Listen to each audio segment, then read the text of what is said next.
101 Constitutional Amendment for GST. The provision of GST introduced under the Constitution of India on 8/9/2016. So, under Article 265, there is a definition, there is a provision of the taxes are given where it states that no tax shall be levied except authority of the law. So, the authority of the law or levy of the law or imposition of the tax must be derived from the Constitution of India. If it is not derived by the Constitution of India or Government of India or any other government impose any tax or in contravention of the law related to the tax, then it will be declared as a illegal or void.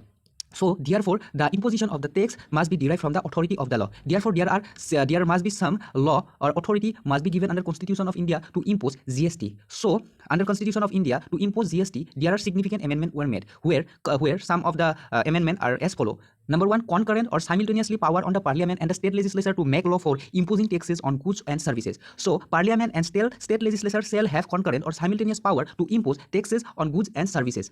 GST will be levied on the supply of the goods and services except alcoholic liquor for human consumption. So GST will be levied on all supply of goods, but alcoholic liquor for human consumption not subject to the GST. In this product, GST will not apply.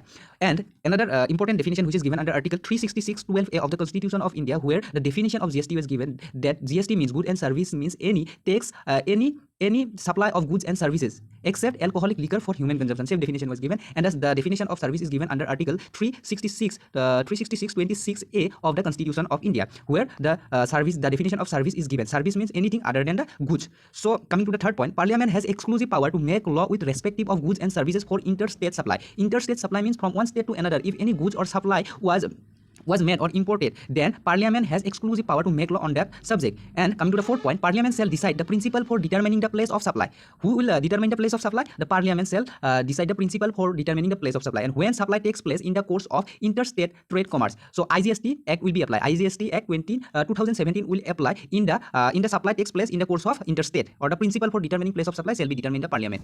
So coming to the fifth point, the explanation to Article 269(a) of Constitution of India provides that import of the goods service will be deemed as a supply takes place in course of interstate trade and commerce. The explanation of Article 269(a) of the Constitution of India provides that import of goods and service will be deemed as supply. Any import of goods and supply shall be deemed as a supply of the interstate trade commerce, which will be subject to the IGST Act 2017, interstate good and service taxes. For the following items, central excise duty will be imposed on their production, and respective state will impose sale tax. On these six items, central excise duty and the sale tax apply. Central excise duty will implied by the Parliament on the production, and for the respective of sale, state will apply sale tax. So which are the product? Petroleum crude, high speed diesel, motor spirit commonly known as petrol, natural gas, aviation, turbine, tobacco and tobacco products.